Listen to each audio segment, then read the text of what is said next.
Now, some of you may recall Kirk Cameron. He is Ray Comfort's friend, formerly a star of television, and back in the 80s, I don't even remember the name of his show. I never watched it. It starred Alan Thicke. Growing Pains, let's call it Growing Pains. It wasn't Family Ties because that was the good one. Growing Pains sucked. Anyway, Kirk Cameron has put out a book, a series of children's books actually, and he is now finding that he cannot get into some public libraries, at least ones he's looking to get into. And according to Fox News, yes, the reliable source, Fox News, Kirk Cameron is prepared to assert his rights in court regarding his new books. Now, let's see in video form. He had a little interview. Actually, he had a whole array of interviews on Fox News. I didn't even know that was a thing because in Canada, I don't pay as much attention to this. But I believe this was an appearance on Tucker Carlson. So let's say you want to host a drag time story hour with 7-year-olds. You obviously can use your public library for that, but you can't read a book about God. Tucker just said you cannot read about God in a library. Now, that is patently false. There is not a library in America that doesn't at least have a Bible or one book about God in it. That is just hyperbole beyond hyperbole, just the start, but it's not going to get any better. Public library. And the actor Kirk Cameron just learned that. Dozens of public libraries refuse to give him a slot to speak to kids about his new faith-based book called As You Grow. One Rhode Island library told him, quote, "We are a very queer-friendly library. Our messaging does not align."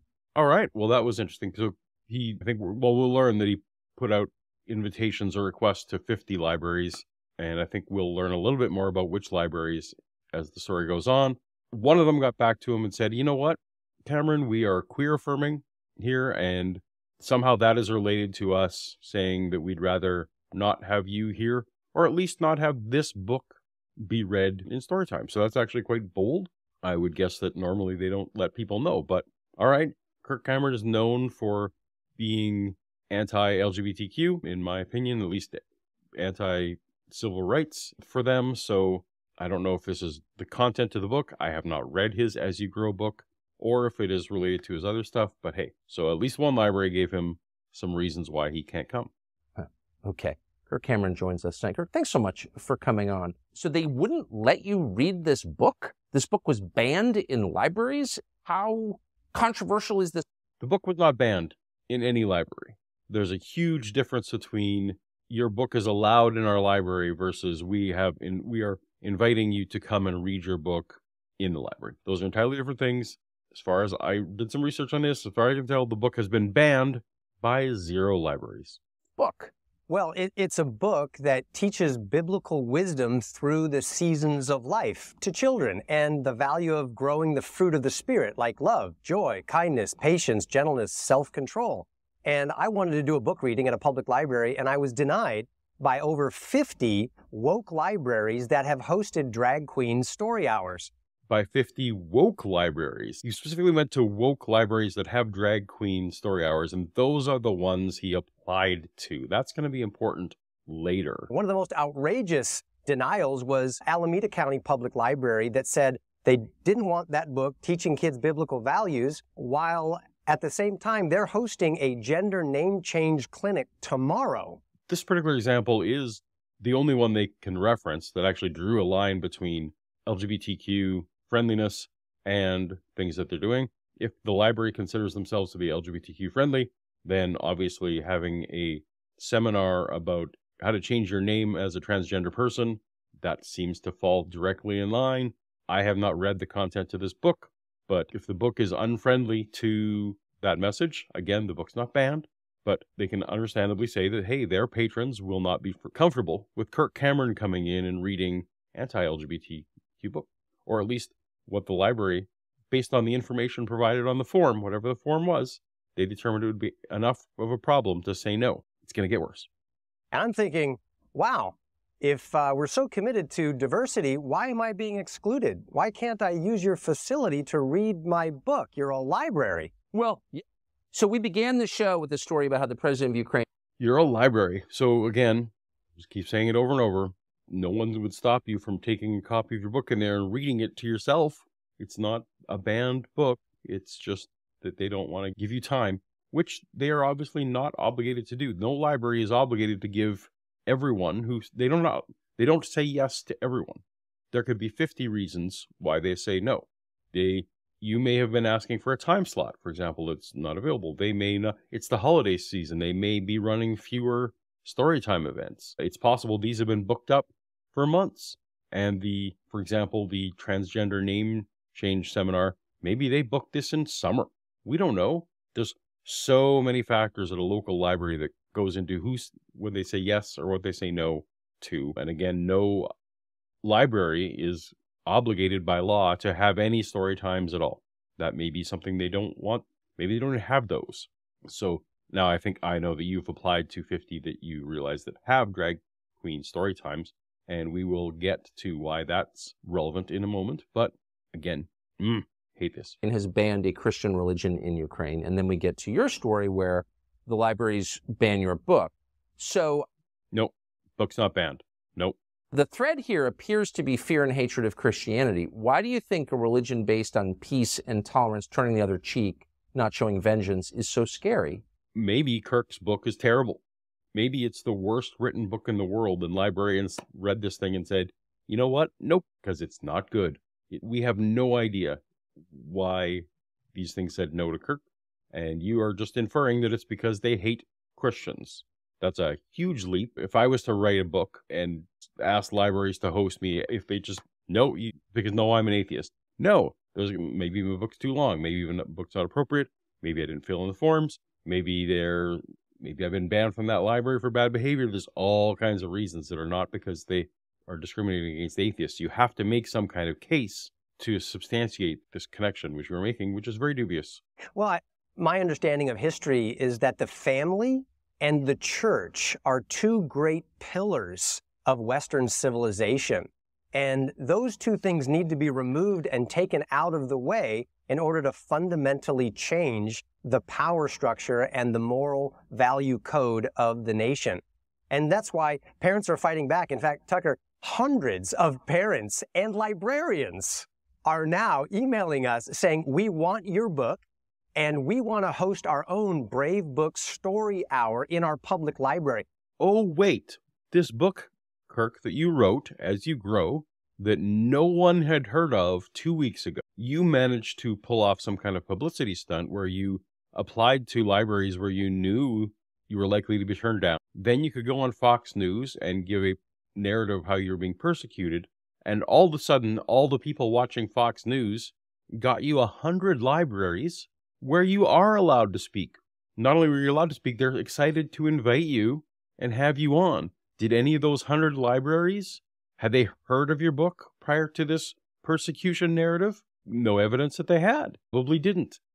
What you've done is not expose woke libraries, but you are creating a publicity stunt around your new book. It's pretty transparent. So here's my call to action. I want every parent and every grandparent in America to get their favorite children's storybook, my book or other Brave books, or a book of the Bible. Call your local. Oh, yeah. You know what? There's these 50 libraries where I wasn't welcome for reasons that we have no idea what they are. Maybe I'm just terrible at filling out paperwork. We don't know. And now all the grandparents in America just before Christmas can rally and buy a copy of my book and help solve this woke problem. Nice. Public library that has hosted a drag queen story hour and say, I'd like the chance to read my book in the library. And if they say no, they're likely breaking the law and violating the Constitution. No. If you could demonstrate that the reason why they said yes to one book and the reason why they said no to your book was specifically that, actually forget about any yeses, the reason why they said no to your book was that they have a policy against Christian books, then sure, I think that would be problematic.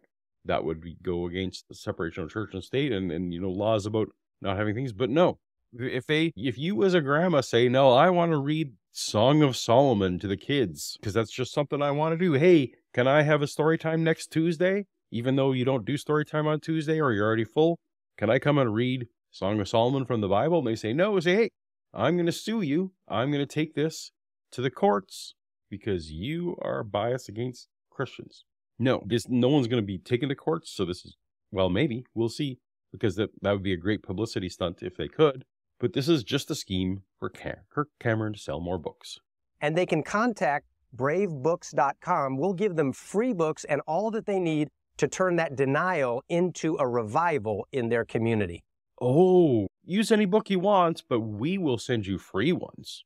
And we will help you get in. Yes, it's very, very convenient. I think the posture that you're taking, which is gentle and calm and brave and persistent, is something I personally can learn from. Less outrage, more rational response. He's gentle and calm because he didn't expect a single one of these places to say yes to him.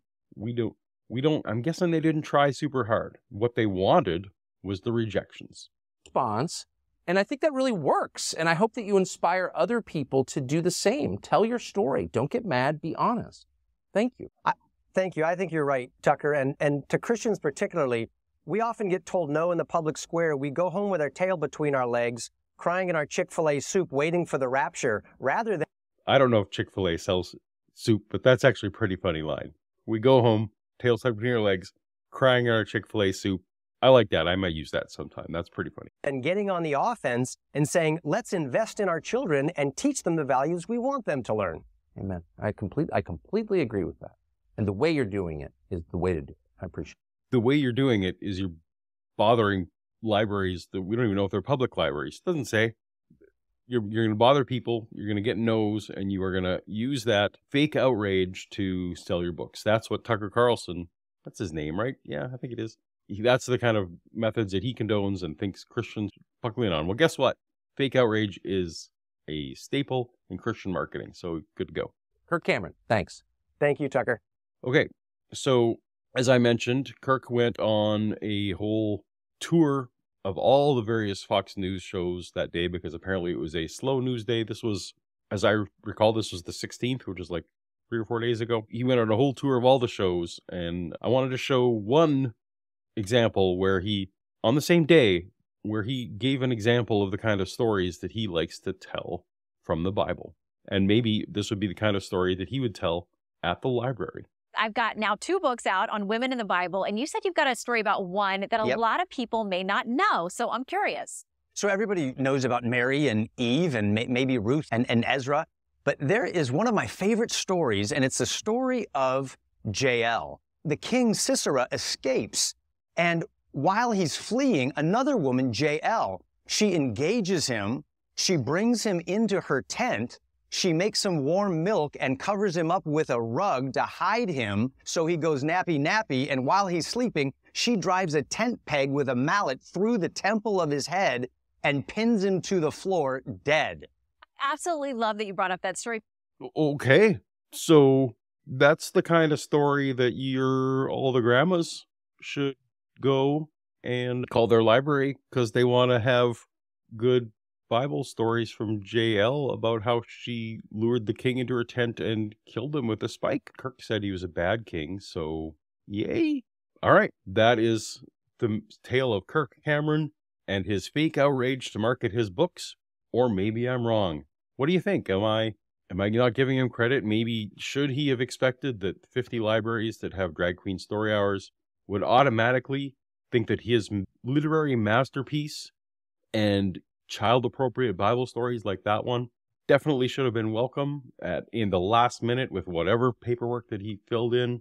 Maybe I'm wrong about this. You let me know in Super Chat, let me know in the comments, and maybe I am not giving good Kirk Cameron, creationist, his due on this one. Maybe life is just unfair for Christians these days.